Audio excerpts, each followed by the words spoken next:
Қарабайталдың қасіреті. Түнгі ұйқысы төрт бөлініп, мазасы бек кеткен Ақжол таң серіден тұрып Қарагерге ер салған. Қазан айының басындағы таңғы салқын тұла бойын жаурата бастаған соң, малақайының құлағын түсіріп, егінің астына тарта байлап қойды. Таңертеңгілік шайға да қарамай, елпек жүрісті Қарагердің үстінде құшына отырып, ертістің жағасымен өрлей тартты. Кеше өзенді құлдай жағалап, оның арғы күні қыр жақты құрта шалып келген оның бұл үшінші күнгі бет алған бағыт еді. Әлде қалай бүгінгі жүрістен жол болмаса, тападай тал түсте үйдің қасында тұрып ізім қайым жоғалған Қарабайталдан күдерін бір жола үзетін сыңайлы.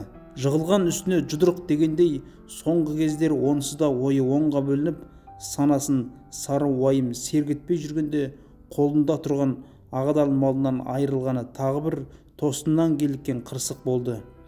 Әйткенмен тал түсте қас пен көздің арасында қолды боп кетті деуге көңілі құрғыр дауаламай-ақ қойды. Өйткені Байталдың сыры өзіне мәлім болатын. Анда-санда күйті келген кезде айғыр іздеп көрінген жылқыға қарай кісінеп шапқылай жөнелетін. Бірақ та қарғыс атқыр Қарабайталдың бірде-бір айғырдан жол болмай-ақ қойды. Кездесе кеткен айғырға жанасалап кеп, мекірене бауырын иіскелеп, танауын үйкеп, қаншама сүйкенгенмен жолатпайды. Жымыраңдап тістеліп, үйірден шығарып қуып жіберетін. Күйлеген Байтал сонан соң келесі көрінген жылқыға, онан келесіне солай-солай күні бойы қара тер болып шапқылаумен кете беретін.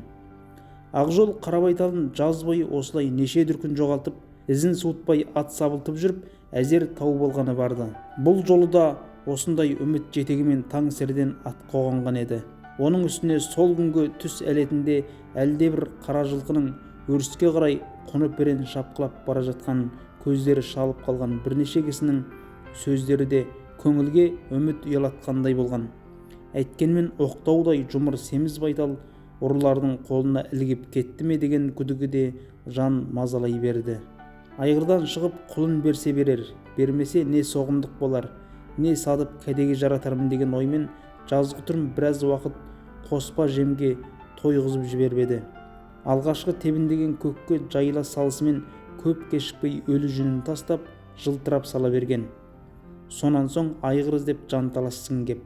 Бірақ үшке толып денесі жетілген, жүні жылтылдап тұрған Қарабайталына айғыр біткеннің қырын қарайтын сырын Ақжол олай ойлап, бұлай ойлап ұқпай-ақ қойды. Ол бүгінде ертістің жағасындағы жыныс тоғайды тауыса тінтіп, әрегідік қабаққа шығып, қыр жақты болжап, жалықпай жүріп келеді. Анда-санда аралары андыз-андыз жайылып жатқан үйір саны 5-10-нан аспайтын топ жылқының бәріне бұрыла барып қайтады. Ақжол соңғы 2-3 жылда бұл жаққа қарай ұзап шықпап еді. Ендігі байқағаны қыры мен ойының бірдей шалғыны желкілдеп тусып бара жатқандай көрінді. Малаяғы тимеген жер тусымайда қайтсын деп ойлады іштей.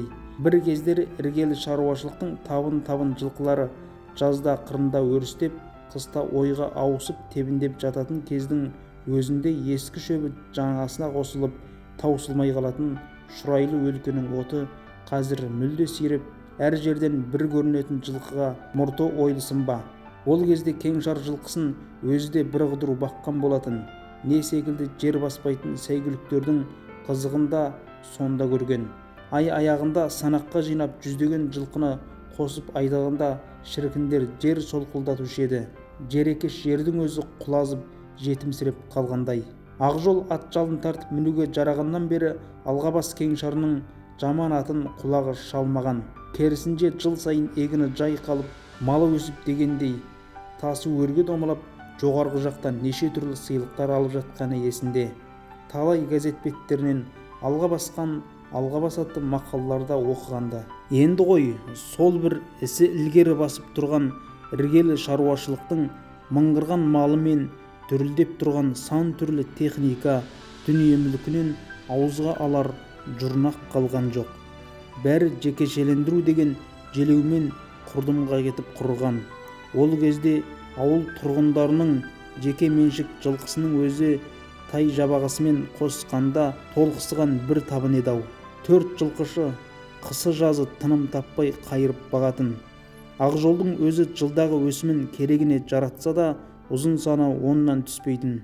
Жау жағадан алғанда бөрітектен алады дегендей, соңғы жылдары еркінсіп алған ұрылар оңды солды тиісіп тауысып бара жатқан соң қалған аз ғана жұрнағын иелері қолдарына таратып алған. Бірнеше күн ат сабылтып әбігерге түсірген Қарабайтал да Ақжолдың жылқы тұқымынан қалған жалғыз тұяқ болатын. Ол бүгінде түс ауғанша дамылсыз жортқанымен жолы болар түрі байқалмады. Қарагердің де аяқ алысы баяулап, өзінің де екі қара саны үзіліп шаршай бастаған соң жарғабақтың үстіндегі қыстаққа қарай ат басын бұрды. Бұл жерде бұрын алғабаспен іргелес жатқан көрші кеңшардың малшылары қыстайтынын білетінді. Түтіні будақтап жатқан шеткі үйге кеп түсіп, ат байлағанша үйден шығып келген жас келіншектің жылы шырайы сәл де болса жолаушыны сергітіп жібергендей болды. «Келіңіз аға, кіріңіз, ата үйде» деп есік ашып бәйек болып жатыр. Ақжол кіреберісте етігін шешіп сырт киімін жеңілдеп жатқанда келіншек атасына қонақ келгенін білдіріп те қойған. Сырт көзге 80-ді қусырып қалған-ау дерліктей сом денелі отағасы аман сәлемнен кейін ауыл қазағының әдетіне басып Ақжолдың ата тегін, аты жөнін, ағайын туысын тәптіштей сұрап танысудан бастады. Сонан соң сәл ойланып отырып: Алғабастың азаматымын де. Бір кездер алғабастарының атағы жер жарып тұрушы еді. Енді не қалдесіңдер деп бір қойды. Жас келіннің қаймақ қатқан ыстық шайын іше отырып, Ақсақал мен Ақжол бір қыдыру әңгіменің бетін ары қаратты. Әйткенмен Ақжолдың бар есілдерді Қарабайталдың төңірегінен ұзамай-ақ қойды.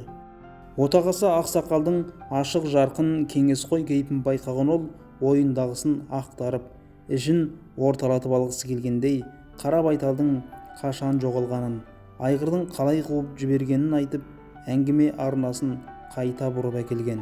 Бұл ұры иттерге зауал болмай-ақ қойды. Осы жоғалған Байталым жаңа туа сала көзін ашар ашпаста жетім қалды.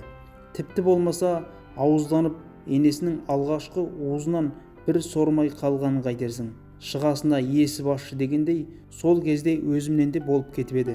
Көкек айының орта шені болатын. Жер жаңа тебіндеп көктеп мал өріске шыға бастаған. Желіні жетіп алқылдап тұрған биені бойын жазсыншы деп түселетінде қорадан шығара қойдым ғой. Түскілік ішіп қайта шықсам бием жоқ. Бошалап кетті. Айдалаға туып қолын өлетін болды деп әйелім безек қақты. Өзімде де зәре қалған жоқ. Атты ерттеуге де тағат таппай жайдақ міне сап күні бойы айнала шаптым. Күн батып көз байланғанша кездім. Табылмады. Ертеңінде таң бозара бере қайта аттандым. Ойпырмай аға, адам өмірде не секілді сұмдықты көреді екен ғой. Бір жыраның ішімен құлдай шауып келе жатсам, бір жерде жаңа туған жас құлынды қалдырыпты да енесін бауыздап, ішек қарнын ақтарып тастап алып кетіпті. Енді бір жерде басымен 4 сирағы жатыр. Айнала бей-берекетсіз шашыраған қып-қызыл алақан. Бастабында өз көзіме өзім сенбей сілейіп тұрып қалсам керек. Енді бір сәт екі көзім шымылдықтанып, басым айналып, аттан ауытқып бара жатқанымды сезе қойдым да өзімді өзім ұстап әзер оңалдым. Көзім көріп тұрса да көңілім дауаламай, жерде жатқан басты аударып төңкеріп көре бердім. Дәл Қарагер биенің өзі екен. Жануар онан бұрын 7 құлын берген мама бие болатын. Шаранасы кебе қоймаған жас құлын түнгі салқында тоңып қалыпты. Шөке түсіп дір-дір етіп жатыр. Өтер сөтті, құр босқа қайғырып тұрғанмен не түседі? Құлынды өңгіріп үйге алып келдім. Жетімді Құдай жебейді деген рас екен. Сәтіне салғанда сол күні бір сиырымыз туа қалды. Сарыуызын сауғызып жіберіп, алдымен құлынға еміздім. Бейшараның аузы мұздап, жағы қарысып қалған екен. Жалмаңдап, төгіп шашып, әзер дегенде бір кеседейін жұтқандай болды. Әйткенмен таңдайына жылы уыздың дәмі барған соң, бойына болымсыз қуат алғандай қозғалақтап, танаумен әлденені түртпектеп, тамақ іздегендей сыңай байқатты. Тегі мал емес пе? Бірте-бірте икемге келіп, үйреніп, емізікті тақтық сорып, тауса ішіп алатын болды.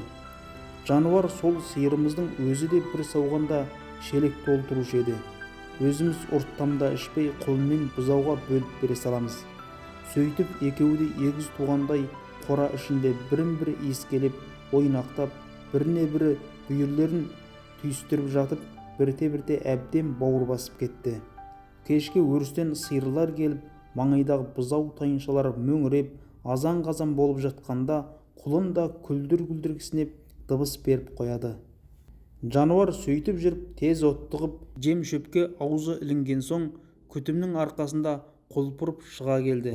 Қазірге дейін қаймағынан айырған сүт сүрнесін құйып қойсаң құныға жұтып алады. Биыл жазда тіпті денесі толып жүні жылтырап күйленіп алып еді.